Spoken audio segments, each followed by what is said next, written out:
everybody. How we doing today? Man, one of those Mondays, huh? Okay. Guys, it's game week finally. Let's go. Mike fired up. BJ? I mean, Johnny, let's go. I'm shocked you guys aren't standing up doing some chants right now. It's game week. Good. I expect that after this too, Johnny. Let's go. It's game week, man. But guys, I appreciate you guys as always being here. Really proud of where our team is to right now. Just finished bonus week after fall camp. Proud of where we're at fall camp. Still got stuff to continue to work on and improve on. And no different now as we step into game week. We have a team meeting later tonight with our team. And that's exactly what I'm talking about. The prep is not finished. In order to play confident and fast, you have to prep like it. And that's what we need to continue to do in every moment we have to have the right and earn the opportunity to go win game one. We haven't won game one here in a while. And especially on the road, we haven't won in a while. And so that is the message of the team, and that is what we've been working for this entire offseason. And stepping to game week, we now have to put the work in, the prep, to make sure we go get that done. And obviously, it's a tall task. So I'm proud of where our team is, but we're fired up to continue to work our tails off to earn the right to have a shot to go win game one. So, going out to play Georgia Southern, Clay Helton, I think the world of. I know our whole staff does. He's coached at an extremely high level everywhere he's been. He's a phenomenal offensive mind as well as a head coach that's, like I said, done it at a high level for a long time. I know a lot of guys that have worked for him over the years, and they cannot say enough good things about Clay Helton and who he is, how he runs the program, and obviously he always finds a way to win wherever he's at. And for us, being able to travel across the country. It's a long travel time we're going through. Deal with the elements. Georgia Southern's fan base does a phenomenal job. That place will be packed. It will be rocking, playing with a lot of guys that have played there. They're like, you better be ready for the crowd noise because Georgia Southern's fan base will be showing up in a major way. And I respect that a lot about their program. They've been extremely successful at every level they played in, and there are a lot of similarities from them to us. And so, it's going to be a hostile environment that we have to be ready for. The heat, the humidity, we got to be ready for. We're working our tail off, but that's coming. So there's a lot of things that we know we got to be ready for going down there. They were 5-1 at home last season, which is a testament to obviously the plan the coaches put in order, but a testament to that fan base. The crowd noise, the hostile environment they create down there is going to be something that we have to make sure we're ready for. So we know the task at hand. We got to find a way to win game one, and Georgia Southern's working their tail off to do the exact same thing. And so fired up for Saturday at 4 o'clock. And we will be ready. So looking at, really all three phases, starting with special teams, they got a couple elite returners. And so that's something we've been working on a ton. Coach Collins has put a great plan together. But they got a couple returners that can go the distance at any point, at any time. And they play their tails off on special teams. They've been able to create a lot of explosive plays via special teams. So it's stuff that we got to be ready for. On the offensive side, they've been a successful offense. They threw the ball a ton last year. Were very successful. From everything we've been researching and looking at, they want to be more balanced. Coach Helton and his offensive staff has always done a phenomenal job moving the ball, and they have the guys to do it. They got a tailback in 25 that'll be one of the best tailbacks we see. And they've got number 22 can do it as well. J.C. French, the starting quarterback, number 12, he played last year as well. And he can run, he can make all the throws. So in that offense, he's going to be able to take off and run some QB design run schemes, but he can also make all the throws. So it's an offense that is going to create a lot of confusion with a lot of different motion adjustments, formations to put defense in conflict, and they got the guys to do it. They also got a receiving core in number 1 and number 2 that can win one-on-ones all day. And they showed that in film against Wisconsin, against a majority of teams they play, that those guys can go out there and win their one-on-ones, which as a defense, we have to take a big step in. And that was a huge point of emphasis this offseason, is eliminating explosive plays and doing a much better job in eliminating it run-wise and pass-wise as a defense.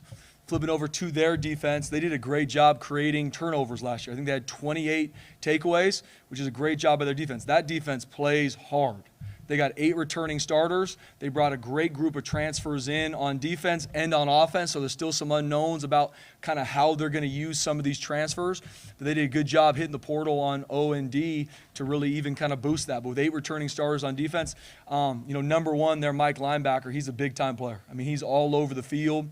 They got some DBs that can lock down, and the front 4, they are relentless. I think that's a lot of the reason they created those 28 takeaways is they do a great job creating confusion, and they get to the football. I love how they play the game. So the task is there for us. I'm proud of where our team is. I can't wait to get into game week with our team and attack it. Everything we do is earn the right to win game one. We have to do that. That is an action that you have to do, from how you're in the training room to how you walk through to how we install to how we go through practice to how we handle this travel, how we're hydrating, how we're going through what we eat, how we're handling ourselves on the road. Everything is earning the right to have an opportunity to win game one. And that's what I'm excited for our team to do. There's been a lot of hype in the offseason about our team. There's a lot of guys that deserve that. Now we got to go put it on film. And with hype, it only puts a bigger target on your back. And at Boise State, you embrace that. But now it's our job as coaches and players to go earn the right to go win game one. A lot of the guys last week were mentioning it. You just mentioned it. It's been a few years since you guys have won game one. Just how hungry is this team to start 1-0? Yeah, every game matters. You got to win your first one. And I know Coach Helton's saying the same thing to his team, and I know every coach around the country is saying the same thing. You got to win game one. And there's unknowns on either side of the ball, from how our recruit's going to play into, where's depth chart's going to be. At the end of the day, at 4 o'clock, that ball is being kicked off, and we got to be ready to go.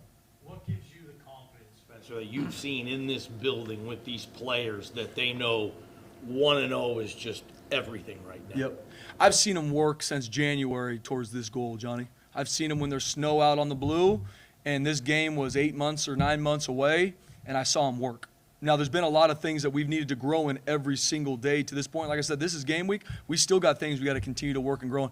But I've seen them work when no one's watching. I've seen them work in the dark, and I know here coming soon that's going to come to light. What that means for our entire team, we got to keep fine-tuning it. But I'm proud of how our guys have worked, put their head down, and focused on the little things, because that's what it is. It's everybody wants to make the big-time play in the game, whatever that is on all three phases. But are you going to do the little – because you don't know when that's coming. You don't know when the biggest play is going to be right there. And have you trained yourself to win that opportunity? Because that's the biggest thing I talked with our team about recently is it's the pain of regret or the pain of discipline. You're going to have to learn through one of two. My goal is that we never have to learn through the pain of regret. Oh, I wish I would have practiced more. I wish I would have watched more film. I wish I would have handled my business here. No, let's learn through the pain of discipline. When that alarm hits, you're up. You're here. You're in the building. You're in the training room. You're getting done what you need to, and that's hard, so you don't got to live with the regret of not playing the way you want to. And I'm proud of our team growing there. We're not there yet, but we're pushing forward to it. And I'm proud of our leaders stepping up and pushing us forward to make sure we have the right to go win game one. You know, after 8 months of kind of bringing Ashton along and kind of keeping him healthy, keeping him safe, and not letting him get tackled, how eager are you to just turn Ashton loose on Saturday? Yeah, I mean, I'm excited for Ashton. I'm excited for our whole team, BJ. But even in regards to Ashton, we were smart with the situations we put him in. But you come to practice, I mean, Ashton Genty's been working his tail off. I mean, it's definitely not been a bubble wrap situation for him. We are smart in some of the live situations with him just because, especially as a tailback, you don't know who potentially could be in a bad situation. But my man has worked his tail off in practice. He's significantly one of the higher guys on the GPS loads. I mean, he's ready for game one, and he's worked his tail off to earn that right. And White are really good running backs for them. What are their styles? Maybe how do they compare and contrast with our running backs? Yeah, I mean, both of them do a really good job. I mean, number 25, I think it was close to 1,000 yards last year. What I love about both of them is they can make you miss and take the distance, or they can go through you too. They got a lot of different run schemes to attack our defense that we got to be sound and fit up. But with the running backs they have, you might have it all fit up and it looks really good on paper, but can you actually make that tackle? I mean, you watch the week 0 games, and I was talking to our team about this. The teams that won tackled really well on defense. The teams that didn't tackle well, and they had a lot of penalties. So those are the things, the point of emphasis for our defense this week is obviously being sound, eliminating explosive plays. We have to tackle well. And especially with those two backs, they're going to put them in empty. They're going to move them around everywhere. We got to be able to tackle in space. You named your starting quarterback a little over a week ago. To ask you on camera, why did Maddox Madsen win that job, and what is the single best attribute that gives you guys a chance to win against Georgia Southern with him at quarterback? Yeah, going through all fall camp, and Maddox and Malachi, like I've told before, did a great job. We got two really good quarterbacks. Made the decision for Maddox to be our starting quarterback. He earned it, and he gives us the best opportunity to win game one. He's a master of our offense. He understands how to run it. He understands how to get the ball in playmakers' hands, and he's smart with the football. He knows what it takes to win game one. What I love about Maddox is he is a big-time competitor. Malachi is as well. Like I said, I got to give Malachi's done a great job, and his number is going to be called at some point this season, and I know Malachi will be ready. He's working his tail off too. But right now, going into game one, Maddox Madsen has deserved the right to be our starting quarterback with how he's played, how he's led, and I trust him. And I know he's going to go out there and make right decisions. He's not going to be perfect, doesn't need to be. No player on our team is going to be perfect. but he's going to stay in the fight. He's going to keep swinging, and he's going to lead our team in every facet, not just offense. He's a leader in our team.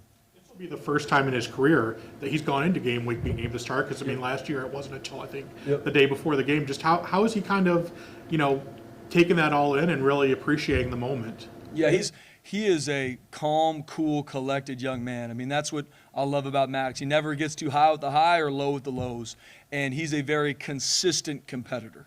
You know what you're going to get from Maddox every single day. He's going to prep his tail off. He's going to do exactly what he needs to for this team and our offense to be successful, and he's been no different. He's always been the hunter, where he's the number 2 trying to go get the job. Now he's the guy that other people, he's the one that's being hunted. But my message to him is, don't ever look behind. Don't ever look behind your shoulder and see, oh, I hope I don't lose my job. Go be the best quarterback in the country. Go attack some of those things. Go be the best for our team. Don't worry about who's behind you. Don't worry about making mistakes. I'm not a coach that wants our guy to fear failure. I want to attack success. I tell our team all the time, we do not fear failure. We attack success. You fail in a situation, learn from it, grow from it, and keep attacking success. That's who we are. That's the only way to play this game, is not being afraid of making mistakes. Go attack success, and Maddox has done that. He has not been perfect. There's a lot for him as a redshirt sophomore that Coach Koetter, myself, are working with him to continue to grow in. But nobody wants to improve more than Maddox in every phase, and he's ready for this moment. I'm excited for him. In terms of Malachi, outside of being ready for his number to be called, what specific chores will he have on Saturday for 3 hours during the game? Yeah, he's going to, all the way up until game time, he's prepping to be ready. And that's for all positions, but especially a quarterback at number 2, is who knows when his opportunity is going to be called. God forbid something happens to Maddox. Something's going sideways. Like, he's got to prepare himself to be ready to play, and that is his job. That's exactly what our team needs him to do on Saturday, to be locked in. How's the game going? That's also something in any position. Could be on defense, could be the second team quarterback, is I'm so locked in this game that the second my number gets called, whenever that comes, I know how the game's going. I know how we're being attacked from their defense, and I can go in and make the plays that this team needs me to make when my number gets called. And he's done a great job to this point. He's been in here early, getting prepped and ready, so when his number does get called, he'll be ready to go. I was talking to Chris Marshall last week, and he just kind of said, hey, you realize this is his last chance. How have you seen him on the field, off the field, since he's been here, and just his mindset, talking about what his, having a child now, and just everything that he's dealing with? How have you noticed him taking advantage of this opportunity? Yeah, with Chris, we've talked, even going through the recruiting process with him, getting to know him really well, and understanding that it's our job as coaches to create structures for every single one of our players to be successful. And here, we don't formulate our culture for individuals, no different for coaches. This is us. This is what we expect to be a part of this football team. How we handle meetings, how we handle the treatment room, how we handle practice. This is what we do as a Boise State football team. And since Chris has came here, he's worked his tail off to do that every single day. He's done a great job in the classroom. He's done a great job in the things that's like, hey, this is mandatory to be a part of this, because he knows this is his shot. And he's got to make every opportunity count, and he's done that. And he's learned through pain. He's learned through the regrets in the past, and he's changed how he is. He's still got a long way to continue to grow and work. That's the beautiful part about me as a coach. That's why I coach, is every player in our team still has a long way to continue to grow and develop. These guys are 18 to 23 years old. I promise you I wasn't a finished product from 18 to 23, and it's my job as a coach to keep presenting where we're pushing them to. Where are we chasing? And Chris has done a really good job with it. He's an extremely talented young man in all phases, and seeing him handle the little things, from how you prep to how you get your body ready to play this game, he's done a really good job. And I'm proud of where he's going, and he's only going to continue to get better week to week. Receiver room feels like you got 5 or 6 interchangeable pieces. Is there a game plan with that, where you're telling 6 guys all be ready, you're all going to play the same, or do you have to trim that down a little bit? Yeah, Coach Koetter and Coach Miller have done a really good job. We've got a bunch of different groupings and ways to make sure all these guys get a shot at making plays in this game. And because we are blessed to have a really deep group right now. And then now, who is going to put it on film in a game? Who is going to attack it at a level that makes plays and it puts a defense in conflict? So it's a really good place for us to be right now, Johnny. And obviously after game 1, we'll continue to evaluate, hey, who stepped up? Who do we need to get the ball to more? Who deserves more reps? You're consistently doing that through the season to make sure your best players are on the field. After the last scrimmage, you mentioned 2 safeties, Bowen Phelps and Bryce Cleve. Just both walk-ons, both guys who are playing behind a deep rotation of safeties. What's impressed you about them, and what do you expect to see from them this season? Yeah, both of them have done a great job through fall camp. I mean, Bryce Cleve has done a great job, not only defense, having to play multiple positions in the back end, but he's going to be a huge player for us on special teams as well, and he's earned that right.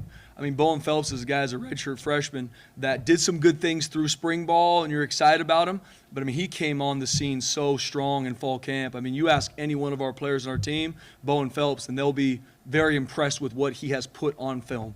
And he's going to have a big part defensively as well as on all of our special teams units because he's earned the right to. He's played really well in fall camp, and I'm excited for him to play his first game as a Bronco coming up here in a couple days. You mentioned, you know, this program takes that blue collar mentality. How do they kind of define that? Yeah, we've got multiple guys on our team that were walk-ons that were put on scholarship and kept working their tail off. I mean, Alexander Tubner's one that's used a lot, Tyler Crow, Jonah Dalmas, and that's what this place has been built on. And some guys, it's not just the guys that came in as walk-ons that earn scholarships or guys that have the blue-collar mentality. Those are the guys we look for when we recruit. This could be a guy that's recruited from everywhere in the country. I want the guy that wants to outwork people because that's the guy that is going to be here, but in a year he's going to be here, 2 years, 3 years. As a developmental program, the only way to develop someone is if they want to be developed, if they want to be the best they can be with their actions. Everybody's going to tweet about it and talk about it. That's blue collar to me. I want to outwork people in every single thing I do, and then maybe that doesn't mean they're a big player as a freshman. That's okay. But by the time they're sophomores or juniors, they're going to be a player that has a huge impact on our team because they earned it. And Bowen Phelps, Bryce Cleve, and I could go through multiple guys in our team that have that blue-collar mentality to earn that right, and that's what we're trying to continue to breed throughout our entire team because that's why this facility and this place was built on that blue-collar mentality. You talked a little bit about the week one performances over the last few years. I mean, there was one point in time where that was the identity of this program. Va-Tech, Georgia, like Boise State was the team that was ready to go. So as you kind of assess the last couple of years, like what was the thing that you felt like you guys might be missing right out of the gate, or what was the thing is there anything that stood out that you wanted to address that would give you a better shot? You feel like to start better? Yeah, Jay. I mean, all off seasons things. Me, Coach Hilgard, our strength coach, OD special teams. We look at to see how can we start fast, and obviously in years past, opponents varied. You know, from Washington last year to Oregon State to UCF to different opponents throughout the years. But so much for me is, are we ready and are we playing fast? Those are the two things that I hit our staff on is I want to make sure game one when we watch our team, we know our team is ready and they are playing fast. And those are the things that we looked at from all facets to how we train, to how we develop through the summertime, through how we practice. Because it is both sides, game one. Is you can have a team that is fast and fresh, but if you haven't practiced and you're not ready, this is football. You can't pretend this game. Like it is, the only way to get good at football is playing football. And so it is that fine balance that we've done a ton of research through to make sure we believe this was the best plan going forward. And then after game one, we'll be able to evaluate and see how was it. And if it's not going to be perfect on Saturday, whatever doesn't go well, we got to look back and see, okay, next fall camp, we got to work this more. This is something we missed. So we can constantly evaluate to make sure, because winning game one for everybody across the country is pivotal. Spencer, the last couple of years, something weird has happened with Boise State football that doesn't really happen around here an awful lot through coaching changes, in-season coaching changes, quarterback juggling, 6 losses last year. For some fans, there's been a loss of trust with the Boise State football coaching office. Not personnel, but just the office itself. Winning obviously cures a lot of things, but how do you fix that? How do you bridge that gap? Consistency. And that's something that I believe as not only the leader of this program, our staff as leaders to these young men, is we have to be consistent. We can't ask our players to be consistent every single day with their process, their urgency if we're not. And it starts with me. And that's something I talk to our team a lot about is if I'm not modeling what I'm asking for my players, I am a liar. I'm asking them to do something that I'm not doing. And so I completely agree with what's going on with this program over the years. And it's my job to fix it. It's my job to make sure that we continue to grow and push new heights. Bronco Nation deserves that. And it starts with consistency from my seat. And I got to do a good job with modeling. I'm high energy intense all the time. And just make sure that even days that maybe something comes up, frustration, anxious, whatever it might be, like I will and focus on to be the exact same for our players and everything we do, because that's what I believe God's called me to this place to do, is to develop champions. And the only way to do that is to build the trust by being consistent every single day. And I think from that breeds consistency with the staff. They're going to then be consistent with our players, and they're going to see us being steady. It's not going to be perfect. In football, you got to adjust. You got to adapt. How are we going to adjust and adapt when something goes wrong on Saturday? Because it will. If we're consistent and we stay the course, that's how you create championship teams. The explosive plays. I mean, they're top 15 in the country in passing offense last 2 years, 300 yards a game. Yep. Obviously, last year that was a struggle for you guys at times, pass defense. I mean, you've added some new corners, got some returners back in the safety. But how do you look at that challenge, and is that a nice test right out of the gate for the pass defense? BJ, it's a huge test. I mean, leaving last season, the three main things we had to improve defensively, there's a lot of things, but the three main ones, pass defense gave up way too many explosive plays. Huge explosive plays pass-wise.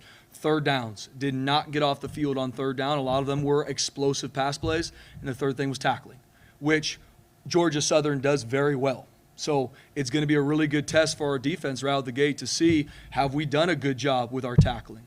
Have we done a good job fighting our tail off to make sure we eliminate these explosive pass plays? And do we get off the field on third down? It's a great test because, like I said, on the flip side, Georgia Southern does those three things really well. Describe the Tim Tebow experience in this building. It was surreal for me. And it was something, even with not to get any intricacies, me and Mike actually talked about it a little bit. Like, I didn't even know till he came to practice that we were going to get it done. It's a testament to him, to his support staff, because he flew in to do the event, and then he left right after. And it was something that I was able to talk to him on the phone, I think the day prior. And he's like, Spence, I'm going to try, but I don't know. There's a lot of logistics. I'm like, I get it. Would love you. Here's our practice time. If you can come out and talk to our team, it would mean the world to me. And so I said, Charlotte, keep your phone on you. If he comes over, be ready. And big old Tim Tebow, 260 pounds in a tight polo, came out. Everybody was just like, there's Tim Tebow. And he did a phenomenal. I mean, when you listen to somebody and you watch him, he's one of the greatest college football players I've ever seen in my entire life growing up. And when you see something, I listen to a lot of the stuff he talks about, he's even better in person. I mean, being around him, the humility he had, the leadership, what he spoke to our team about just struck right to the heart about what passion and conviction really means to a football team and what it takes, what maybe he regretted from his playing years. I mean, it was straight gold. I mean, I assumed he was going to be phenomenal. I mean, he was a 10 out of 10 in every way. It was awesome. Back at the beginning of fall camp, you said the true freshman would be able to have a chance to fight for a spot. So who kind of emerged out of fall camp that's, a first-year person on campus that you feel like can impact this team, pretty right away for that matter?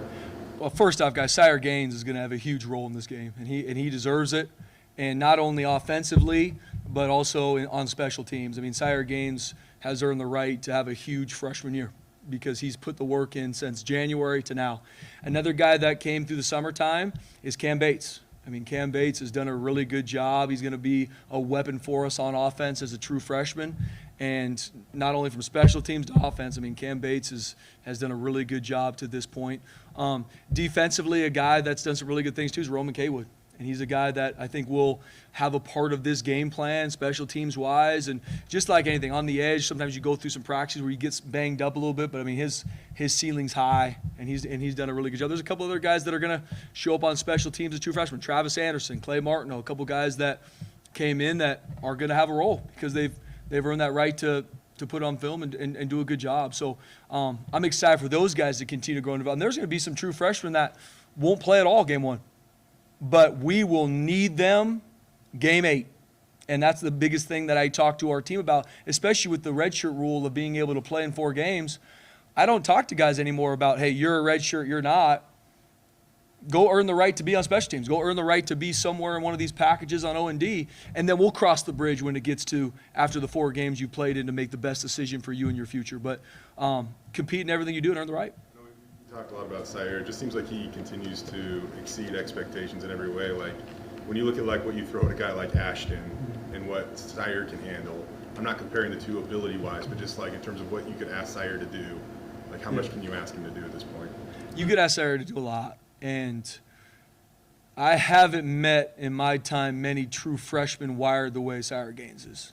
I mean, you talk about a guy that my biggest job in Sire's life is to make him almost have a life outside of football because he loves this so much and wants to help the team more than anything. He's the guy that has a bad rep, and it's like it kills him, which as a coach, you love that. You love that he cares about this team so much, wants to be elite, wants to be great, and doesn't just want it, but once again, puts the work in to actually do it. And he's been that way since he walked on campus in January.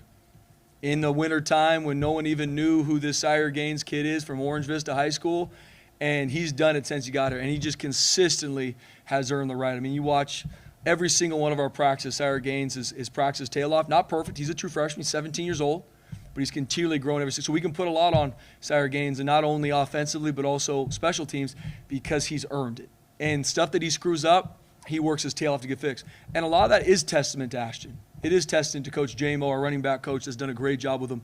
And those guys helping grow him. If he screws something up, he's the guy that's going to be waiting by Coach J-Mo's office to watch the film, to get it fixed, because it matters so much to him to be great and to help our team.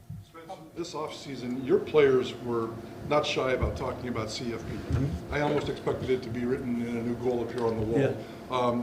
As the season starts now, have you talked to them about backing off on that, or do you like that kind of talk even as the season starts? Right now, as we start season, guys, it's all about game one. And then no different this time next week, it'll be about game two.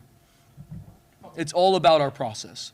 And I don't say that to beat a dead horse, Mike. That's what I believe. I believe so much of college football is handling your process. What I mean by that, too, is it's not, well, this game I'm going to do this differently, and then this because then you live a roller coaster season. As a player, you live a roller coaster career. So this is an example. I don't play well in a game as a player. Oh, next week I'm going to be in there early. I'm going to watch a lot of film. I'm going to be in the treatment room. And then you play good, and then you take your foot off the gas. And then the next week you're kind of feeling yourself a little bit. We're not going to live in that world. I'm all about process. Whatever you do it the same all the time. And working to fine-tune it to make it elite. All the great players have that. And that's what I'm working to with our 115 young men is what is your process? Fine-tune it to be elite and stay with it. If you didn't play well in a game, stick with it. Stay in it. Learn from your failures and how you can make it better, but you don't got to change everything. Stay with your process because that's everything. No different for us as a staff, no different for our team as a whole, is there is a process in place to go out and win game one.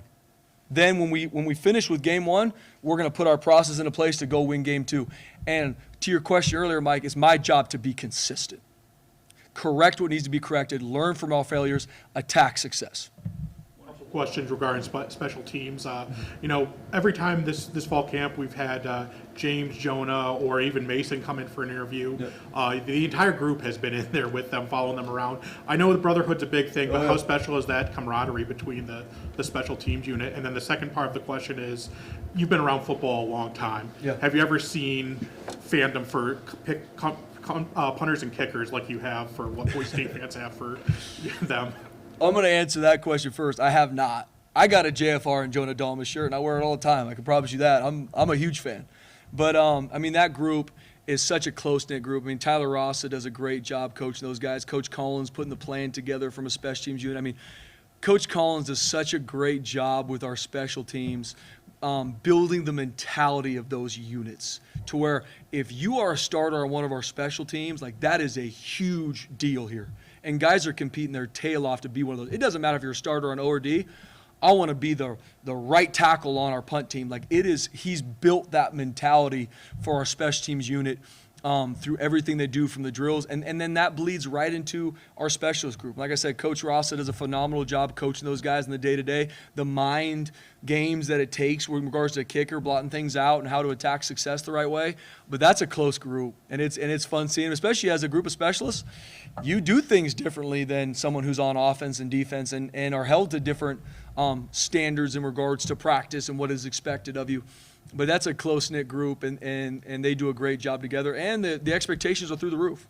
That's the awesome part about Jonah and James. I make no bones about it. Two of the best in the entire country, period, end of story. And leading that with that whole group of what it takes to do that is awesome. Spencer, I was on the call with Coach Helsing earlier. He mentioned Ashton as a threat. Sorry. Yep. He mentioned Ashton as a threat several times. Just the attention he's going to get through the season. Mm-hmm. How do you make sure he doesn't get taken out of games and you're getting the ball into his hands for what you need? Yeah. Ashton Genty is a threat. and he's put that on film. And it's our job as coaches to make sure he gets the ball and is a threat consistently. It's also our job as coaches to make sure we're smart with when he does and how he does and when he gets his breaks, and that's all a process that we'll walk through. Ashton Genty's deserved the right to be a threat, and he's worked his tail off all offseason to be ready to go game one, and he will be. And then once again, it's our job as coaches to be smart with the packages and rotations to make sure that we keep him that way throughout the entire season. Good question. Appreciate you, fellas. I want a little bit more juice here next week, man. Come on, I'm watching you, BJ. It's our week one novel. You're right. Actually, stay the same. You guys are firing up.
The first time we've got to talk to you since Maddox's been named the starter.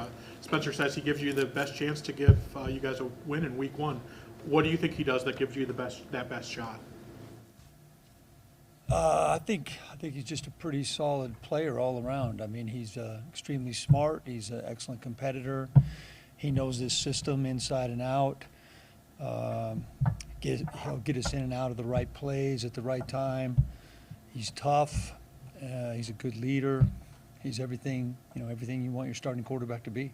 What does he do in the play action or the screen game, Dirk, that maybe stands out that interests you? I mean, I know you're probably going to run a few of those throughout the year. I think the main thing he does in the play action game is have Ashton Genty standing behind him. That's probably the best thing he does. How big was the gap with him and Malachi, and where's Come on, Malachi? guys. Well, I'm not going to get into that kind of stuff. The gap was this big. I mean, that makes no sense to talk about that. Spence did say, though, that he feels like Maddox has mastered the offense. In your eyes, what does it mean to master an offense? Because everyone wants to go into like arm strength and all this stuff, but like, what does it mean to master an offense? Yeah, well, I mean, if you ever looked at how many words are in those calls, I mean, there's a lot. You got to be able to rattle that stuff off fast. You got to be able to repeat it. You have to be able to. We're a lot of different things at the line of scrimmage based on what the defense is doing. You have to make quick decisions. You have to be able to communicate it. You have to know what everything means and then what the checks are off of that. So, the verbiage is the same as they used last year. So, he understands that. This is not, we didn't change the verbiage. We changed some of the schemes, but we didn't change the verbiage. So, he probably knows that better than I do, that part of it. So much attention this fall on protecting the ball, all players, and obviously the quarterback as well. What kind of progress did you see from Maddox in terms of protecting the ball? And I guess a follow-up to that is, if indeed height can be an issue when you're throwing interceptions, how do you coach against that or for that? Yeah. I think the main thing, like in fall camp where we turned the ball over, is we had a lot of tip balls, not because the quarterback was short, because they went off the receiver's hands. So, I mean, that's, I don't think, maybe a couple times, maybe the quarterback didn't see it. I mean, how a quarterback sees a play, whether he's 5'11" or 6'5", I mean, they don't always see it, right? There's traffic out there in between them and the receiver. But we had too many tip balls come off off guys' hands for interceptions. And, that's one thing is we threw as a team, as a team, we threw too many interceptions in fall camp. But from a quarterback standpoint, the majority of those were really not the quarterback's fault. You said Bolt had the best spring of any wide receiver.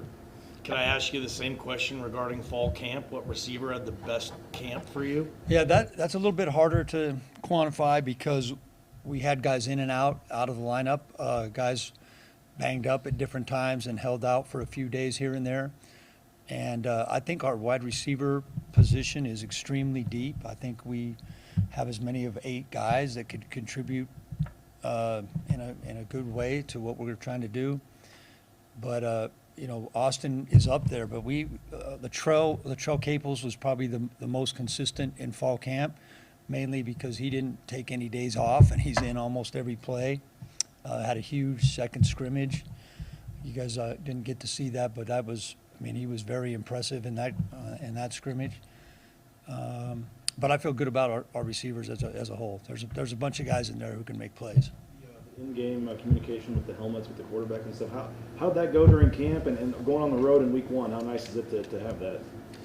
Well, it went fine in camp. We have a different setup, and we use the actual game ones twice in both scrimmages, and we have a different setup for practice. But I don't think it will be a problem. I think when you have the crowd noise of a real game, I noticed the Georgia Tech guy was, in what little of that game I saw, the Georgia Tech guy had his hands over his ears.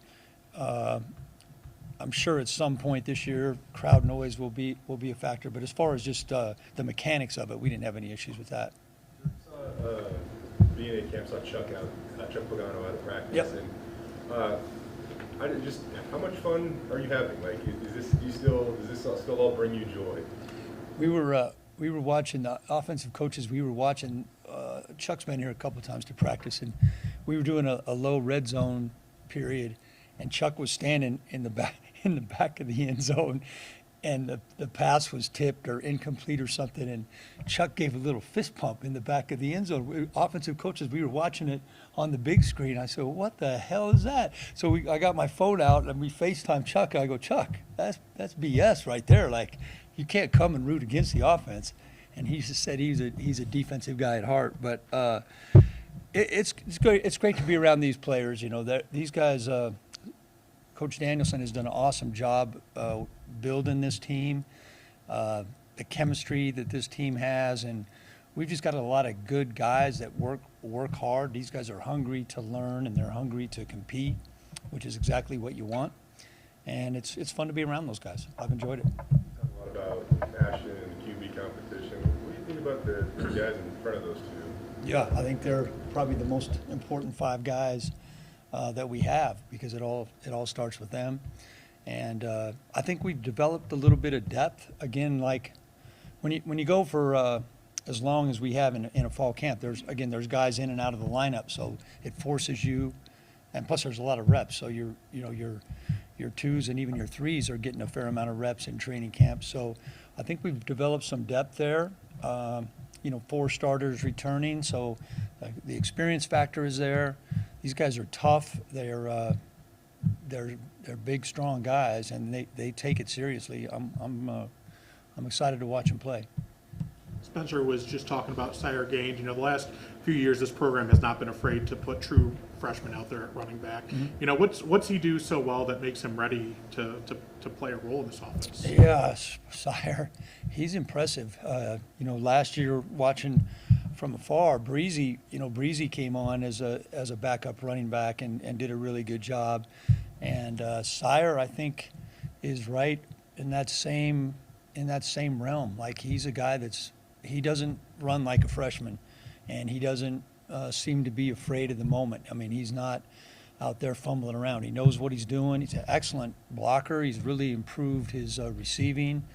And, since he got here in January, he's gained about 15 pounds, and it's not the kind of 15 pounds that old guys like us don't have. This is the right 15. Tight end position.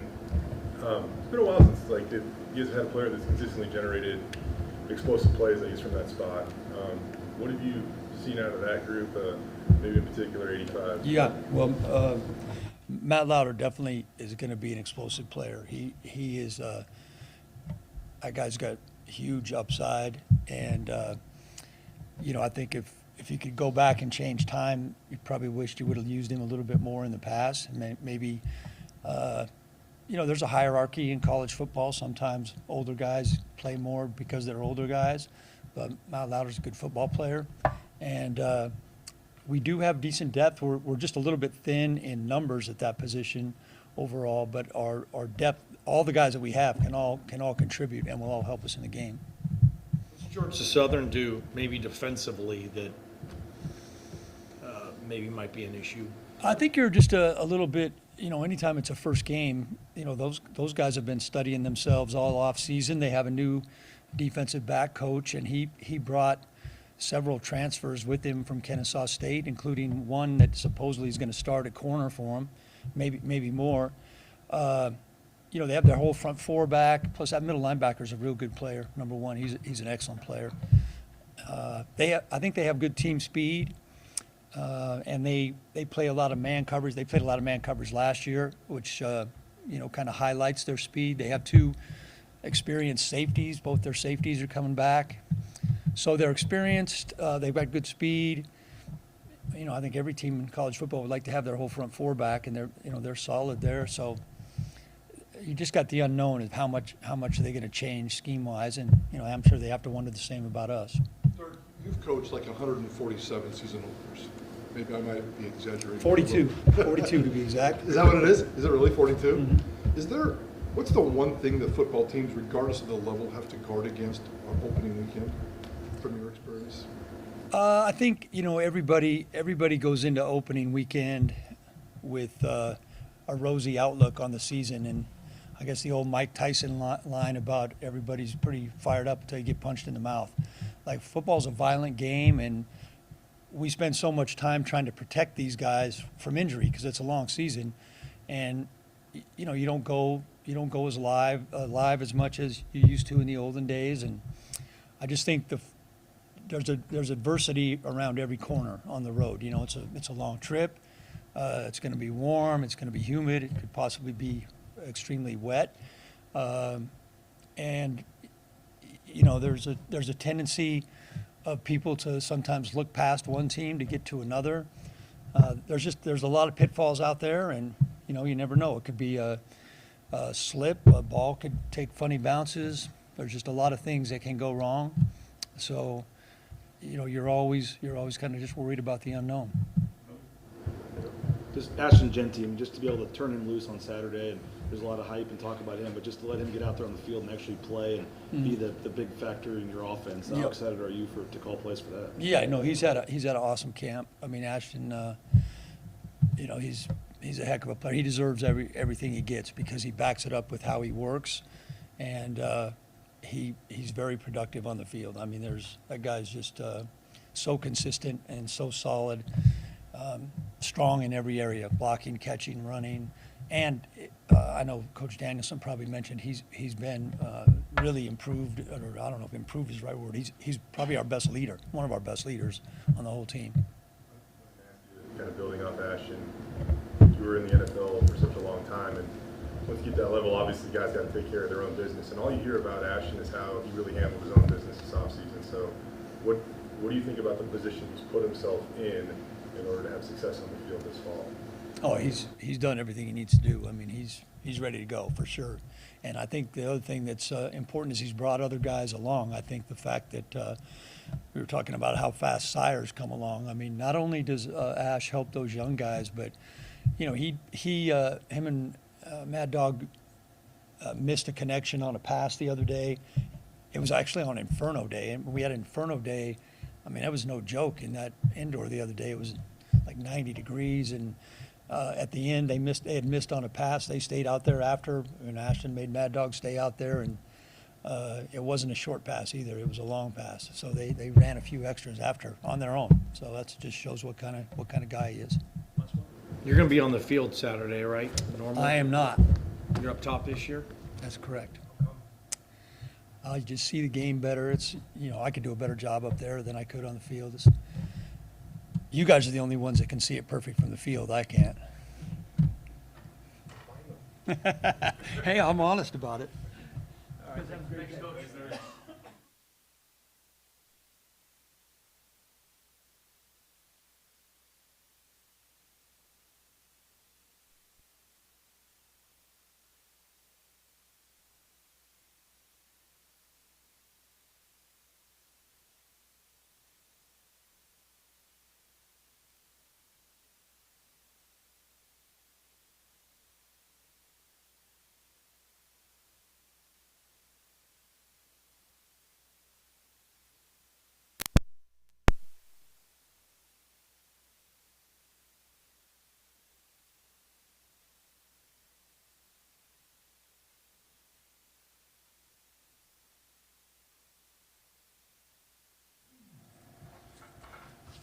Everybody good?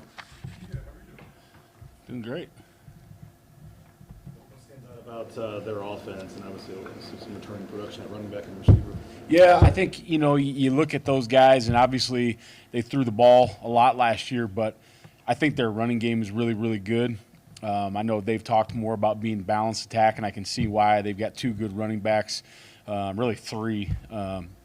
And they do some nice things with the running game. In the running game, they're always going to try to gain an extra gap on you. So add that with their pretty substantial passing attack, and they have a great offense.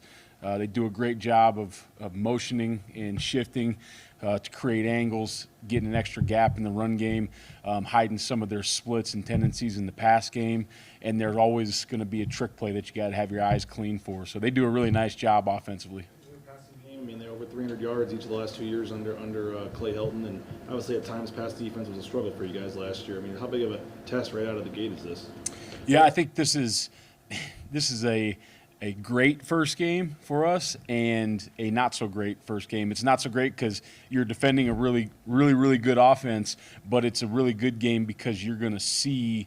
I don't know if we're going to see a whole lot more throughout the rest of the year that we haven't already had to get prepared for, that they've done at some point during last year. So it's really good for us to have seen all those different motion shift, changing our tools and our pass coverage just to get that thing dialed up. Now, you'd like to have one under your belt that, maybe didn't pass for as much last year, but it's a great game to set the rest of the year off. Not a lot of film on their quarterback, but from all accounts, it seems like he's a true dual threat QB. Just what are the challenges of facing a quarterback like that has those talents that you really haven't seen much from?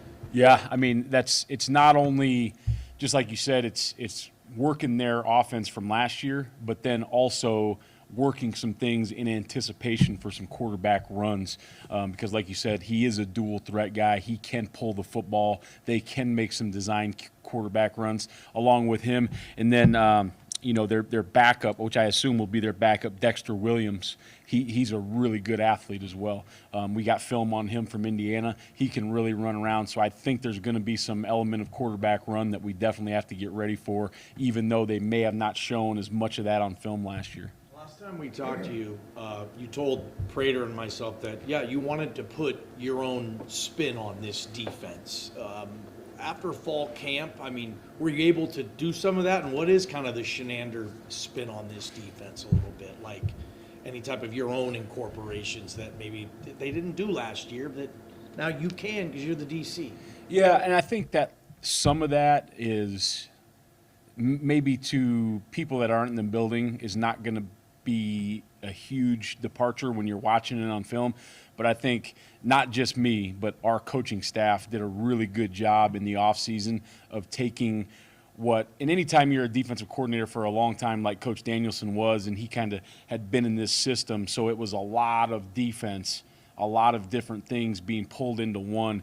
And I think what we did a really good job of, and our coaches did an unbelievable job of helping this out, was streamlining that whole big package and eliminating some calls or maybe combining some calls so the kids can operate a lot faster.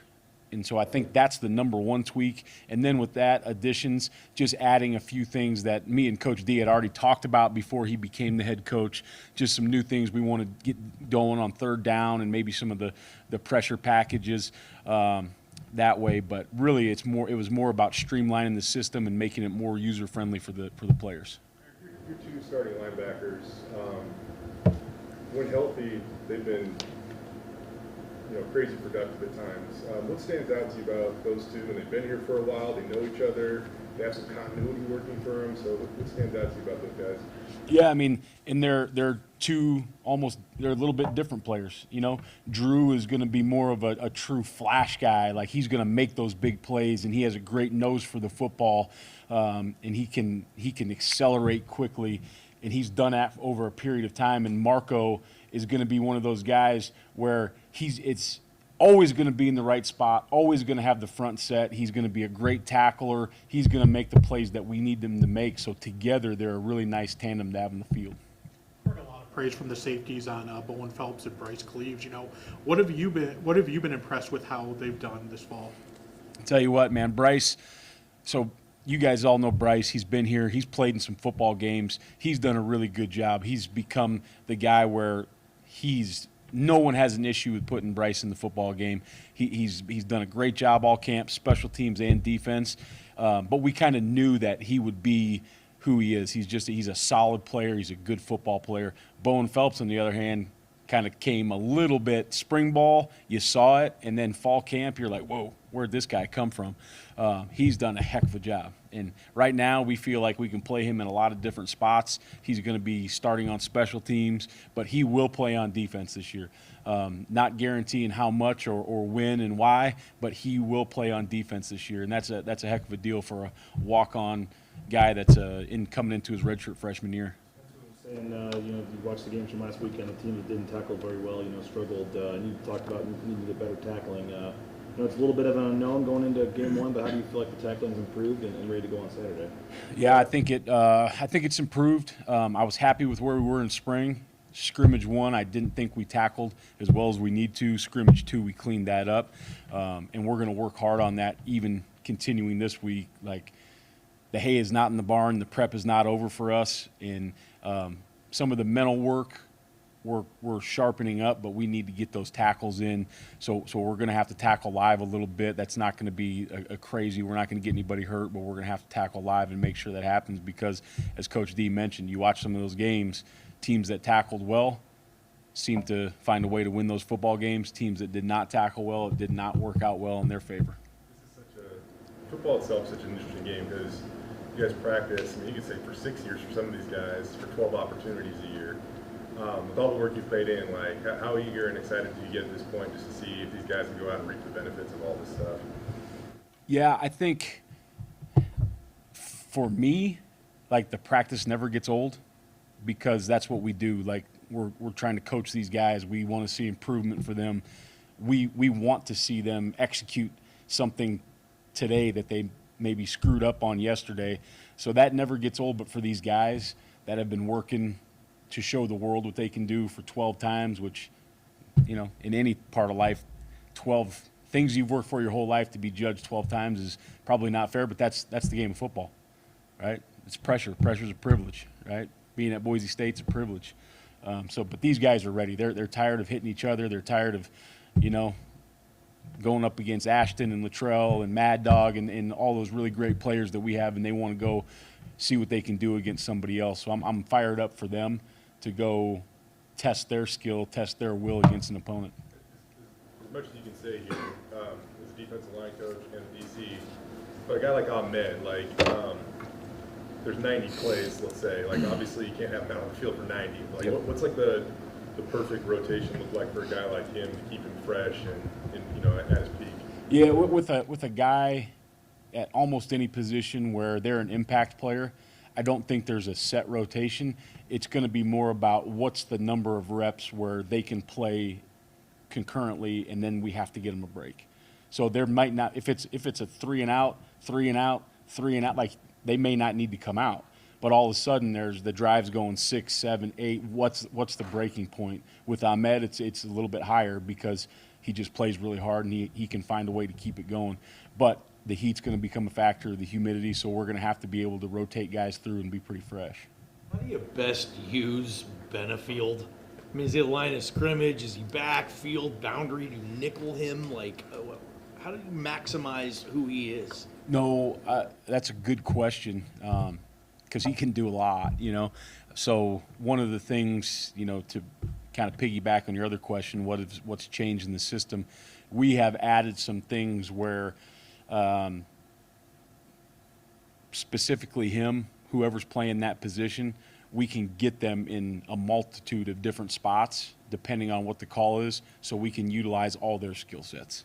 So there's going to be some calls where he's close to the line of scrimmage, some where he's back in the post, some where he's in a quarter safety, some where he's in a fit, some where he's under pressure. With that becomes a big responsibility. He's got a lot on his plate that he has to operate, but it's not responsible of the D staff to not put guys in positions to make plays. So we've done a lot to try to get those guys in some different positions. More about, just get back to Ahmed. How do you monitor that, like in terms of usage stuff? Because I think we all know with him, like if you leave him out there, he's never going to like ask to come out, obviously. So like, how do you keep it fresh or real or whatever with him? Yeah, so I don't want to say the specific number right now because that's what it is, but through fall camp, we have the GPSs available to us, and we have a pretty good idea of what that point is based on the GPS loading, and we've kind of built it up, and we've seen now, like, here's what it is, and even if, like, to me, like, even if he can still go as hard as he can go, there becomes a point, and I don't even know what the term is, the science guys, Coach Hilgart, like, they know, but there's a point where there's some damage that could be done, or it's not safe for him to be out there anymore, and we've found that point for him. The guys on the interior, it seems like you go too deep on the inside there. What have you seen beyond that? How much do you trust those, that too deep as well? Yeah, the too deep, I think we have the utmost trust in those guys. They're going to be ready to roll, and we'll rotate them heavily. They're to me, like, I know it's probably for two of those guys, they're not going to be the starter on paper. We have 4 starters at D tackle, and we're going to roll those guys like crazy. Michael Madre has come a long way to come in there and be the 5th, and then Lopez Sanusi as a freshman is probably not ready yet, but we're going to get him ready in case we have to go into a game, along with Spencer Gigg and Connor Workington and Trevor McKenna. But those are 4 starters to me. I go back over time and like certain linebackers that really own special teams, whether it be like a Blake Reno or a Darren Lee, just guys that could wreck games. Who's the guy off your defense, not necessarily a starter, do you feel like might kind of embody or embrace that role where I'm not going to get 50 or 60 snaps on defense, but this is where I'm going to go get it done? Yeah, and it's different now, right? Because you play so many more snaps on D, and even those starters could play on special teams. Like if you threw Tubes out there on special teams, like he could wreck a game on special teams. Right now, I mean, shoot, I don't know. I mean, Coach Collins has done such a good job of getting guys where they need to be. Some guys are good at kickoff, some guys are good. But like Bowen Phelps, I believe, like he's going to be playing most of the special teams, and I think you guys are going to call his name a lot. But there's other guys that are specific to, hey, here's a kickoff guy. He can go wreck this thing on kickoff. This guy's great at a pump block situation. So it's become more specialized, just like offense and defense. It's not, not like it used to be where there's a wedge, like you can be in the wedge, and there's a kickoff, you can go be the wedge buster. Like there's none of those kind of crazy dudes anymore that can just run rampant. You've been the UCF time. We kind of joke the national championship and all. You've been a part of really good teams and really good defenses. What about this team? I mean, how good can this team be, Coach? You've seen a lot of them. Yeah, this team, like our offense is really good, and Coach Koetter's done a really good job. I mean, that offensive line, to practice against that team every day helps so much, even when there's days we walked out of there and it wasn't good. There's days we walked out of there and we got the upper hand. But to go against that every day will be such a advantage for us going into the season. I think this team, the sky's the limit on this team. And, like, the hard thing is, like, when you have players, mature team, good players like we do, it's, or do you listen to Twitter and everything else about how good you should be, or do you come in and work every day? Because the only way that this team's going to reach its potential is if we work every day. We got to work in practice. We got to prepare like champions. We got to eat like champions. We got to sleep like champions. We got to watch film like champions. If any of that slips away, just because social media says we're supposed to be good, it's gonna hurt bad. So I think the ceiling is very high, but also we haven't played a football game yet. So, and we're playing two really good opponents right out the gate. I don't even want to. I told the guy the other day I don't even want to talk about the second week because that don't matter. We're playing an unbelievable team in Georgia Southern, and we have to get this thing right from the get-go, or else, it can go the opposite. All right, thank you all. Thanks, Coach. Thanks, guys.